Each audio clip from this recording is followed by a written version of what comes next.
Hi guys, Hello. welcome back. Okay, I'm Izzat. I'm Zanwei. There we go. Right, so today what we have for you is the Toyota Vios. 2019. 2019. Yeah. 2019 Toyota Vios. So this is the highest spec that we've got, and yeah, so we're just gonna go and drive around in this, and then we'll give you our 2 cents on what this car is all about. So I think Zanwei, you can start first. Just give us some basic specs about this first. 1.5 CVT with a CVT gearbox, 107 PS of horsepower, and 140 Newton meter of torque on this car. Okay. So Toyota did give us quite a lot of equipment with this car. A lot. Exactly, a lot. That's basically you get to see there's the blind spot monitoring, there is the dash cam, you know, it comes with inbuilt dash cam up front and back. Yeah, and the dash cam comes with the speed reading, and they come with the distance monitoring and all. They will warn you. But when it comes to blind spot, it tends to get a bit too loud, isn't it? It can be like, what's this? As you can hear, right? This is kind of loud. It can be quite loud, you know. But that's not a deal breaker. There is definitely not. I believe it is a good thing. You know who I'm talking about. Leather seat definitely Yes. cannot run, and you get quite a good sitting comfort. It's supportive for me. I find it supportive. Not sure about Izzat. It is actually for me. You get decent thigh support, back support. Alright, first off, Zawi came to pick me up. So from the outside, car actually looks quite good. I like how it looks like. However, I really wish the back would be slightly shorter. I'm not really a fan of a lot of overhang at the back. Other than that, the car itself, when you sit in this, it's comfortable. I mean, this is meant to be a comfort car. Don't expect race car kind of like, or luxury kind of feel. I mean, yes, the seats are leather, but everything else is plastic. It got some form Kind of hard plastic, right? kind of hard plastic lah, but it's like very rough finishing for the whole dashboard here. It's got some leather stitching. I'm not sure quite. It's fake stitching. So yeah, it's fake stitching. So I mean, cool for me, right? But they designed the dashboard, the hard plastic rough pattern based off the leather rather than just plain flat. So it gives you the illusion of leather, but it's actually plastic. Yeah. But steering wheel is actually very, very hard. It's very hard. Without PVC. It's not PVC, yeah. So it's quite hard, and it does have the same, but it looks like it's the same material as the plastic, sort of. But no, this one is actually leather. It's actually leather, but It's actually leather, but I don't know. The texture is a bit kind of hard. Yeah, kind of hard. I mean, the texture is very rough. But I can say, the benefit of something like this, it's very hard for you to sleep. Other than that, car's quiet. He's been driving it for about 11 hours. Saves you a shit ton of fuel actually. We get about 450 km per 450 tank. km. It's not I think the tank is kind of small. But I like this though. I mean, the climate control itself is actually very futuristic. It's all, I think these are like, lights, LED light? No, it's not LED. Yeah, it's the backlight is okay, so backlight LEDs. LED backlight. So backlight LEDs, not touch control, all buttons, which is, I think, is okay for a car like this. Okay, now let's talk about comfort. Talk about the engine, talk about the gearbox. So, car is responsive. Surprisingly, for a CVT gearbox, it is quite responsive, quite smooth.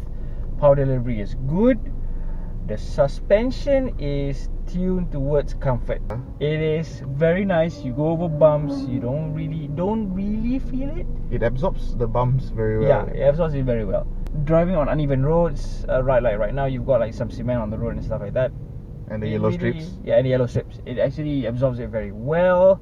However, don't expect to try to take a hard corner with this car. We tried it. Yeah. For your sake. So we tried it out. You had to make some corrections mid corner. The steering, I did get a few people to try the car. They said the steering is kind of heavy. It is actually. Surprisingly, it is heavy for an electric power steering. it gives you, it throws you back to that feel of having the traditional hydraulic steering wheel that you find in older cars, which personally I prefer. And this one is actually something I would actually like. I actually do like this because it is heavier than most electronic steering wheels, which is good, to be honest, in my opinion. Okay, instrument clusters are quite, I would say, quite classy for a car like this. I mean, you've got, I don't know what is that. Is that glass or aluminium? That's aluminium by the looks of it. No chrome, just chrome strip. Okay, so it's like you got chrome strips around the bezel of each individual cluster, and you also have a small little screen at the bottom right there that shows you everything you need to know. Maybe somebody doesn't like it when it's too cluttered, but personal opinion, I think it's okay. But if you're a person that doesn't like a lot of information to be thrown at your face, yeah, you probably may not like this. For the driving experience, I do have to add something that I find personally a bit on the kind of uncomfortable side that Toyota could have improved a little. Yeah. The place where you're supposed to put your clutch. Okay. Do you feel like your leg is sort of Slanting? at a certain angle? Yes, it's slanting towards my right, and there's not enough footrest. And in the long distance, your ankle can actually strain. Oh shit! Oh yeah. So that is something that I find Toyota can further on add on a footrest. It does help the driving experience a lot. Convenience sake, there is actually a couple of USB chargers, two USB chargers at the bottom there, and they claim that it's quick charge. We haven't tested it out yet, but we'll take a look later. So it's neatly tucked underneath. Oh yes. Okay, talking about, since we're talking about that, this it has this weird, I don't know, man. It has this weird length and shape, like some, I think it was trying to go for like some teardrop kind of shape. So you see, okay, there is no way a person will be able to use the full length of this armrest. Okay, I don't know why the Toyota it sort of eats to the back seat. Exactly. Space. I mean, it is the back seat. I mean, yes, fine. At the end of that armrest, that's where you get the two USB chargers. But I don't know. I just feel like it's weird. The inside, we'll give you a shot on the inside. It doesn't look like you can put much inside. Yeah. And you know how you would like to keep some tissues in the car, and it's got to be like those normal tissue kind of boxes, right? There is no place to put it in this car. So let's jump back to the back seat. Back seat, you've got a lot of space. You've got the standard armrest in the middle with two cup holders. Nothing special. Isofix, yes, you do have it. Easy to find. How many Isofix? Two Both tethers. sides. Okay, so family car. Still It's good. a family car. A family car. That's good for your babies. At the end of the day, it was designed as a family car, is it? Yep, it is. I mean, this is meant for those, I guess, young families, just starting out. It's a good, comfortable car. I have to admit, it is comfortable right now. We're in the middle of the traffic jam. There's so many cars all around us, on the other side of the road. Cars are zipping by. Surprisingly, it's quite quiet. And you don't feel stressed about it. Yeah, you don't really feel that stress. Boot is actually quite big. Quite big, quite deep. Not the biggest boot I've seen in a car this size, but it's big enough. Big enough. Yeah, it do. The rear seats also do full 60/40. Actually, this car has quite stiff chassis. Don't you feel so? The chassis, yes, but as I said before, suspension, yeah. Yeah, the saving grace that helps the suspension to be firm is the chassis. It helps the car to be through corners. It helps the car to corner properly. Conclusion. This car, it's a Vios. So there's not much to say. Yeah. What I can say is, it's very comfortable, saves you fuel. It's actually good for young executives, young families.